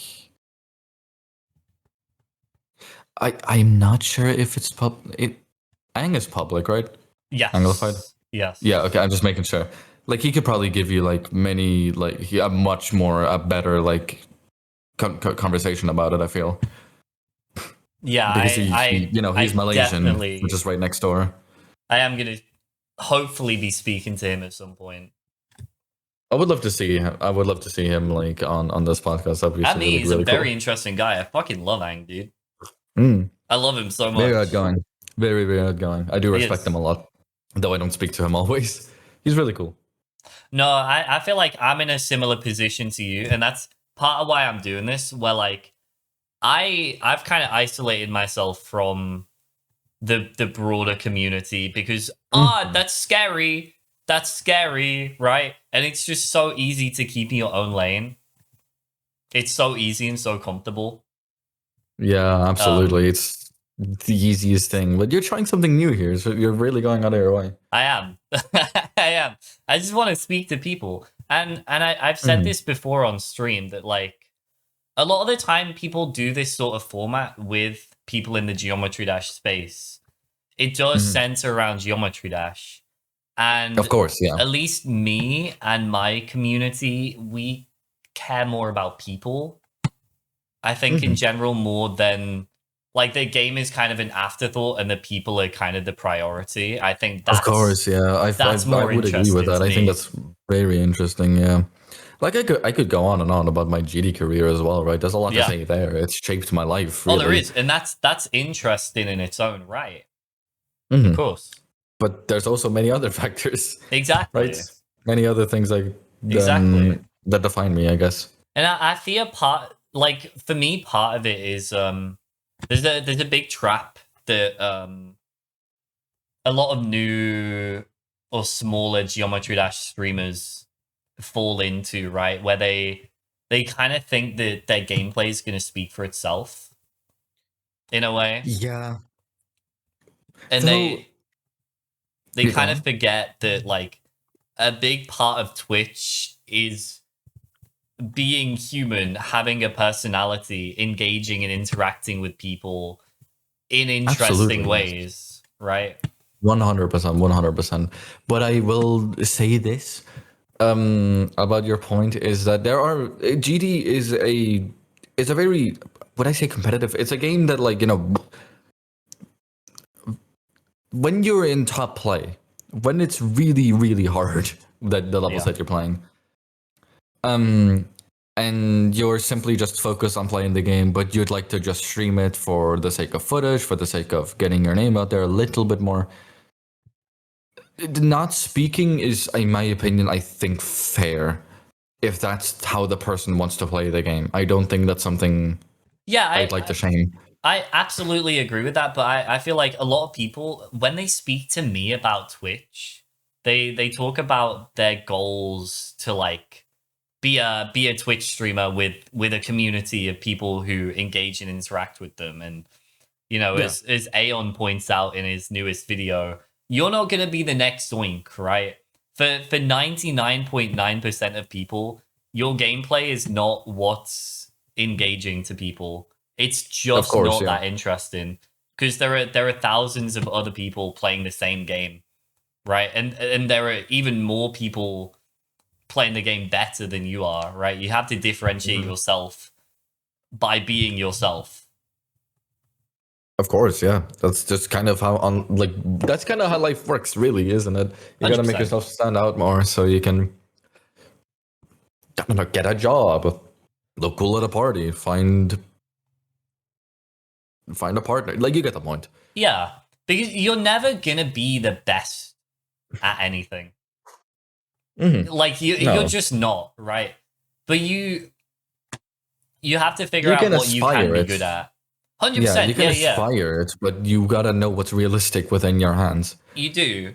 And I feel what's more approachable for most people is because we're all people, we're all humans. Having a personality is a lot more approachable than being their best at Geometry Dash, Absolutely, yes. No, I was gonna right? say And I think a lot of 100%. people need to like kind of change their perception and their goals in that regard, right? Especially when so many people say to me like, "Oh, how do you get people watching you on Twitch?" And you I was know, gonna say, if their goal is to get a community and get people to watch you on Twitch, it really is just be human. Is the best way. Have essentially, fun. A piece because of sorry, go ahead. yeah, no, I was just gonna say a piece of advice that Tyler gave me that I still believe to this day. If you're having fun, chat's having fun. I If agree. you're not having fun, chat's not having fun. Yeah, It's dependent people on can you. definitely read that when you're Yes. enjoying yourself and when you're feeling miserable. It's we can tell. Absolutely, yes. We can always tell, and it definitely rubs off. If you're not enjoying yourself, then there's a good chance that no one else is either. Right. And that's exactly it. Yeah. Like if you're playing a level and you're like, I don't know, like you're one of the players that do like get angry at the game, that do generally like, when they die far, do let's say it like a death slam, like that's really hard to watch in It actuality. is. I Within struggle to watch people who are like I genuinely I find it kind of repulsive because like why are you like this? Why are you so angry? Come on, man. I care a lot about the game, and that's not something like that's not bad. That's not a I bad get thing. It's that, but just it's so hard to you have watch to. someone Yeah, I be get you. genuine or like at least come across with genuine rage over like the most menial things. Oh, I died to 50% on a level. Okay. Mhm. Are you enjoying it though? Because it doesn't seem like you are. Like Yeah, why are that's we the here? thing. Why are we here if you're not having fun? Again, like you brought up Aeon's video, like the whole point of like the reason why Zoink got so good and the reason why he's jumped to Zodiac was because he just liked the level and grinded it for the sake of fun. He didn't grind it to get better. He didn't grind it for any other reason. He just liked the level and had fun doing so. Yeah. And a lot of And people that's the trick. will try and do these big jumps and they don't have it in them, not because they physically necessarily can't, but because they're trying it for the wrong reasons, right? They just think it'll be cool to say, oh, I jumped from Future Funk to Zodiac. Like, okay, but you don't actually want to do that. Yeah, Like, you don't you actually want to do that. It's so interesting because again, like a piece of advice I give to people as well all the time, like again, here's my philosophy on GD as a whole, right? Like again, if you're having fun is the best way to improve, right? That's what I always say. But also, like, what was it? What was it? Damn it! What was I about to say? There was a sentence in my head. It's gonna be really good advice. Thank- Having fun. Hmm? Having fun. Yeah, if you're jumping. Yeah, no. I mean, it does lead into that. It's just like if you're having fun, you will improve better. Like, if you're genuinely enjoying like just playing the game, you will naturally play the game more, right? If you genuinely enjoy playing the game, the psychology, like the within like your brain will pick up muscle memory more willingly because you enjoy said muscle memory. It will pick up 100%. patterns more quickly. It will pick up learning a level like is so much easier when you like said level. It's always like that. It's so interesting, and again because like the whole thing of like if your brain sees unimportant information, it discards it, right? And if it deems something as unfun, it also discards it. That whole thing. But Yes. my point is, Geometry Dash. This is the sentence I was thinking of. Geometry Dash is. I'm not like genuinely more of a mental game more than it is a skill-based game. And I 100%. genuinely believe that 100%. it has more to do with your mental than it has to do with your actual skill at the game. I think that 'Cause you goes could for be- most things in general. I think that Absolutely, goes for a yes. Like, lot of skills. you could be better than Zoink. You could be like Space UK at his hacking prime, like but legit.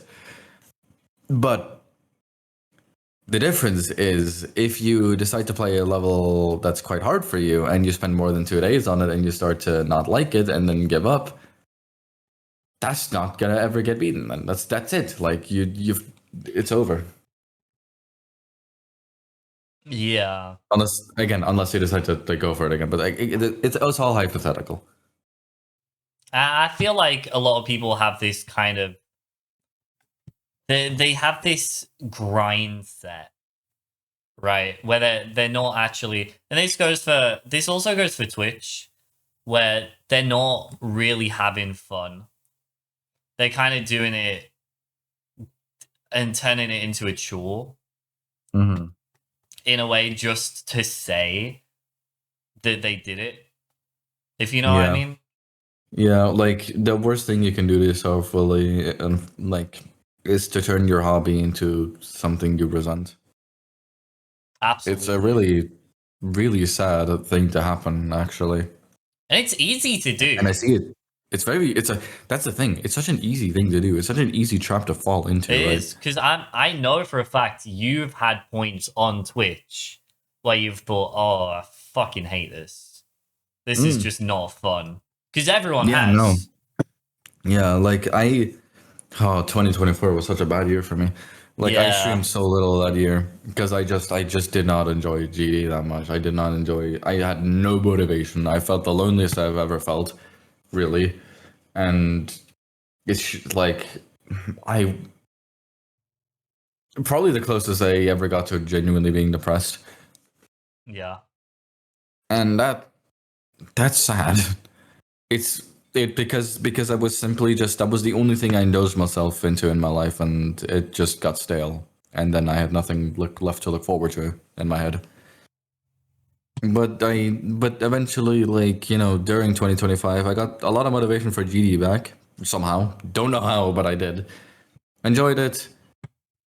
Did my Insane Demon idea, which really motivated me. Beating one a day is a really, really nice exercise, and it's kind of gained me a little bit of discipline, actually, despite me not having any. That's a fun fact about myself. I have no good sense of discipline in real life. I'm mad at it. You don't think but it is so? something. No, I genuinely don't think so. But it is something I'm learning. It is something I want to get better at, because otherwise, how am I going to keep a job? But you'll get there. I'll get there. That's a future problem. Working's hard, man. I've worked ever since I was 16. Sure. I'm 23 now, and I've worked ever since I was 16. Oh my god, that shit's hard. It's so hard to work for someone else. It's so difficult. I can imagine. I can genuinely imagine. It's really hard, man. Listen, I've never had a job experience, so I can't speak sadly. It sounds horrendous, like, in concept, but I honestly, like, I feel like if I find a job I like, I wouldn't have a problem with it. No, that's a big part of it. But that's hard. That's hard. It is. Itself. It's weird though, because like earning a wage from an employer feels so different compared to like earning money by yourself, right? Because when so like I say, I've been working ever since I was 16. When I was 17, I managed, God knows how I did this, I managed to convince a band from America to let me mix their first album. And they paid me $1,200 to do it. And oh my god, does that feel good? That feels so much better than working for someone else and then paying you to feel like I did a thing entirely by myself. It's such a cool feeling. And I'm sure you get that on Twitch when someone like subs. Oh, absolutely. Right? It's like, oh my god, someone did that because me and not because of my boss. Because not anything else, yeah. Like, I still to this day am like, I get jump scared by my sub alerts every single time. Like it's such a nice surprise. To be fair, it's very loud. It's a very alarming alert. It's quite loud. It's very alarming. I apologize for that. but I have that on purpose because I genuinely really appreciate like every single cent that's been given to me because that's out of I didn't tell you to do that. No, it's crazy, right? You don't ask. It's not like you're out here soliciting money from people, Yeah. No, it's which sounds like a miserable genuinely crazy to me. existence. Honestly, Yeah, no, does oh not my sound God, fun. God, if I start asking for money, like you can leave. It's fine. I'll tell you. I'll tell you. I'll tell you what's Absolutely, up. thank you. Likewise, if if you ever catch me trying to fucking solicit money from people, tell me to shut up. I beg I of will. you. Don't worry. I beg I'm of quite you. passionate about that. I beg of you, please tell me to stop. Because I can't do that. No, sorry. Like no, like you as a person, I could just not see that happening. I'd like to think not. I'd like to think not. No. No matter how down bad I am. Fair. No, I don't see myself doing that ever either. I am No. fortunate enough in a spot to have two siblings and a mom who all work, and like if I ever end up in a terrible financial situation, I do have a safety net, and it's them. That's fucking awesome. I am very privileged in that sense, and I will be grateful for that. And I will not be taking that for granted. No, but you gotta make the most of it while you can. Oh, absolutely, yes. 100%. You gotta make the most of it. That's what I always say to like people talk to me a lot about moving out, right? Because I remember my manager at work, she's this lovely stoical German lady, and Yes, your boss. Mhm. yeah, she's genuinely one of the fucking kindest people that I've ever met. And I remember when I first moved out of my parents' house. Obviously I was super fucking scared and nervous about it. Of course, yeah. And she would tell me that the two hardest things you'll ever do in your life are getting married and moving out. Those are the hardest things Those are the hardest you'll things. ever do. I see. Okay. And I tell you what, I think she's right. For most people, I think that's true. That sounds about right. For the majority of from what I people, understand. moving out and getting married, I think, are the two hardest things most people will have to go through. That would make lots and lots of sense, to be fair. That, like, just on a basic life level, yeah, 100%. Yeah, it's fucking difficult learning to be an adult, and it's something I'm still doing. God. Yeah, it's something I'm still doing. Hello, Yeah. I don't feel like an adult at all, frankly. It's hard. It's hard. I moved out from my dad's house about 3 years ago. I've been living entirely by myself for about maybe a year and a half or so, and I'm still learning. I'm still learning. It's so difficult. It's so difficult to be an adult and to like learn how to manage your time. It's also constant, isn't it? Like you have to. There's always something. Yeah. There's always something that needs to be done. There's always like some what's the word? Mandatory like objective that has to get done. Yeah, otherwise, whether it's like making your bed or there's a bill that you forgot about that you have to sort out, or you've got to go to work to pay those bills, or you need to do the food shopping. Oh god, I hate food shopping. Oh god, I hate food shopping. Or you got to cook dinner. I like cooking, but only when... I was gonna say cooking is fun, but shopping for like ingredients, shopping for food, if you don't have an exact idea on what to get, it's kind of just like you roaming around for a while. Here's the thing, and I don't know if you find this. I'm a very like extrinsically motivated person. Like I'm not usually particularly internally motivated. So I love all of these things. I love cooking. I'm more than happy to do any form of chores, provided that there's another person involved, right? Like I love making a meal if there's gonna be someone who I'm feeding with it, right? I'm fine doing the dishes if there's someone else hanging out with me, right? But doing all of these 100%. I things feel that in a lot. complete isolation is so difficult. It's so hard. No, absolutely. I feel that to a very extreme degree, actually, Yeah. to the point of even stuff like self-care is difficult for me without another person somehow being involved. It Genuinely, is, right? it's It is. crazy. That's one of the things that like that's one of the things that I've been really lucky to learn over the last like year and a half though. Mm. This kind of self-reliance and self-love and this Yeah, idea that you kind of you need to be best friends with yourself, right? At the end of the day, to protect your own sanity, you got to be your own best friend to absolutely. some I degree. really, really imagine so. You God, do. not liking yourself living on your own is a very, very bad rabbit hole. Fucking Many people unfortunately difficult. fall into. It's yeah, it fucking Ooh. sucks, dude. Oh my god, it's a miserable existence, and Anyone in that situation, you have my support. I am so sorry. it's very hard to break out of.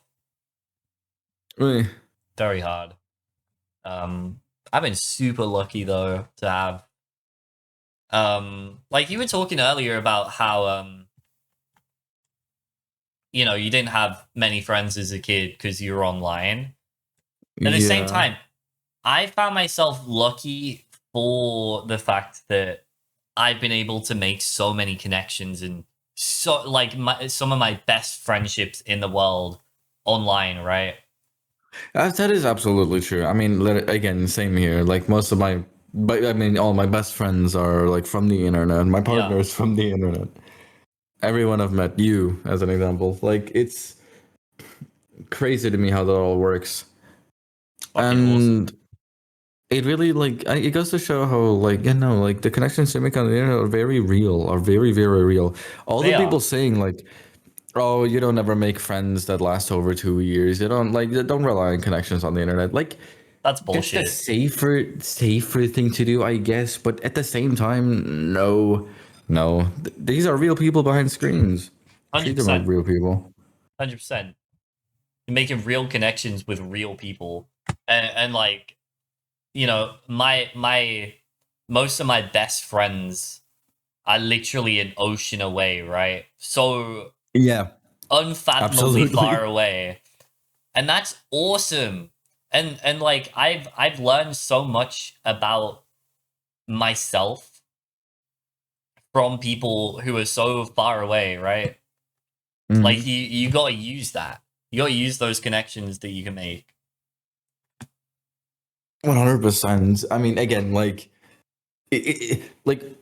I don't know a single person besides Akun that lives in this country that I know, except for Yeah. well, Yuri now. Um, and it's just crazy to me how like again, my first time meeting people that I've met on the internet was in Australia, and that was such a surreal thing to me. It felt for the first time that I have had genuine connection with someone like in real life, and I it's mean, wild. you met who did you meet at the wedding? I met Tyler. I met Lysel, of course. I met Sig, one of my mods, and one of Tyler's mods, and a good friend of mine. I Are you met not even going to talk Smallland. about your big I was going to say you're not even going to Yeah, talk about your yeah, biggest claim to fame? yeah. I was gonna say I met Smallland there. That was quite good. You met Small Lad in Australia. I met That's Smallland so in Australia. cool. It was really sick. I mean, again, like I didn't have too many interactions with him, but the interactions I've had were just genuine. Like, oh yeah, we talked. That Yeah. was cool. Like, I I don't don't think know. you've Like, spoken since though, right? Like you have the guy on Discord, but you've never spoken. no, not really. No, and I don't think it's ever really gonna happen unless some No. insane circumstance happens. Like, I don't. I'm okay with that because he's living his own life. I'm not gonna interfere. Yeah, of course. Of course. Still incredibly Uh, cool though. it's really, really cool, and it's something I cherish a lot. um, Oh my god, I just realized and- I've taken up yeah, it's almost 2 hours of your day. yeah. I was gonna say it's almost 2 hours, and remember the the constipation I was talking about. Yeah, guess what? Um, Oh my god. I might need to go soon, unfortunately. Okay. Is there anything else you want to hear from me? Um I'm curious if you have any plans for Twitch. Plans for Twitch? No, not really. No? Besides like continuing my insane demon grind and beating all of those, continuing to improve in GD and share my experience on Twitch. I also I want to play new games that I like that release. I want to start doing a bit more variety, like you know, fucking Deltarune Chapter 5, That's gonna Rayman be Legends good. Retold. I'm gonna be streaming that once that releases, which I'm very excited about because I love Rayman. I mean, If you don't know, if you're interested in streaming, I know you've done Pikmin in the past. So I was gonna offer some help for streaming Nintendo stuff in general, but I think you've got that sorted, right? emulators like Yeah, I use yeah. emulators for that, which I don't know. And I legally acquired ROMs, legally legal acquired yeah, Nintendo. legally acquired, yeah, genuinely. yes, Yes. yes, Um, yes, yes. um, but I don't have a capture card, and I would like to stream like I don't know. I have a stream idea where I 100% SM64, Super Mario Sunshine, and Galaxy all in one session. You I can want do to that do through that stream. emulators, though. I could, but I Would you don't have rather motion do it on controls for hardware? my. Yeah, I don't have a motion controls for Galaxy, and I don't have my. I don't know, smoothness on Sunshine. I bought for relatively cheap you can get an IR sensor, a Bluetooth dongle, and a secondhand Wiimote relatively affordably, and Oh, use that secondhand with Wiimote or Dolphin. just actual? Can you use an actual Wiimote for that? Because I have one, multiple. Yeah, if you have an actual Wiimote, Oh, sick. Okay. if you get if you get a Bluetooth dongle and an IR sensor that you can plug into your PC, I'll send you some links after. But Sure. you can get All that right. set up in Dolphin. Holy So shit! yeah, Yes. yeah. Okay. You can use your Wiimote if you have one. You can use that on Dolphin if you get a little bit That's of so hardware, sick. No way. All right. a Sure. little bit relatively cheap hardware as well. It'll cost you not a whole lot at all. I think I spent on the IR sensor and the Bluetooth dongle, maybe £10. Um, That's not too bad. That's not too bad at all. no. And if you need anything for it, I'm more than happy to sponsor you because I would love to see you That, do. I would love to dude, see that. that would be insane. You really don't need to. I'll see if I can get it myself. Okay, You sweet. really don't need to. That means a lot, though. Thank you. Holy I'll shit. send you some links. I'll send you some links. Thank you. Thank you so much. Because like I say, it's Um, actually quite easy to set up once you have those hmm, things. of course, yeah, I'd imagine so. And like, I mean, yeah, on the topic of like, streaming things, like the only other concrete thing planned, I guess, is like the eventual this year's 48-hour stream whenever I decide on that. Oh yeah, Who knows? I don't because know. you've been doing I'll have to. increasingly long streams, right? Yes. 48-hour stream is gonna be so much. Oh, 100%. Yes. Oh my God. I had What's to do my that? 36-hour stream in here. In that room Not that in you're this in? tiny ass room. No, genuinely. Do you want to see it real quick? You can't. You obviously you can't show this, but like, Yeah. Yeah, I would does the love to camera work? actually. I'd love to Cool. see. Wait. Hi, it's me. So Hello. obviously, do not show. No. I'm not So recording this a is video anyway, just so you know. all right. Cool. This is the whole room. That's new. Oh my Um, god. You had to do the whole thing in there? yeah, like, do you see the ceiling? Like, that's one corner. That's another, Yes. and then that's the other over there. Like, it's this. Is that air conditioning at the Yes, top? that's my AC. Oh sick. Yeah, you had to do the whole thing in there. Yeah, no, like literally most of my room is like this desk and my bed, and that's I'm it. not gonna speak about this, but I'll cut this out. But the fucking drawer. The drawer that Theory showed me was so funny. Oh, That was so funny. I forgot about it entirely. I forgot about it entirely. Well, The drawer you showed to Scrub. oh yeah. That was really funny. It was so stupid. But anyways, is there anything else, or is that it? Because I No, should probably head off, actually. Yeah, I was gonna say. I think I didn't realize it's been 2 hours. It's been 2 hours. Yeah. That's insane. I didn't realize how much of your time I'd taken up. Yeah, no, it's all good. It's all good. I've enjoyed my time. I do wanna Likewise. spend some time shitting, course. making sure that I don't like die, and Hell yeah. spending time with Hell yeah. my beautiful girlfriend. That sounds good. Well, I love you. I appreciate you a lot, dude. No, thank you. Thank you for having me here. I hope Thank I you. provided well. No, you did. It's been really fun. I appreciate you. Thank you. I hope you have a good evening. See you, man. Sweet. Take care. Love you. Take care, Shubhy. Bye Bye bye. Love you too.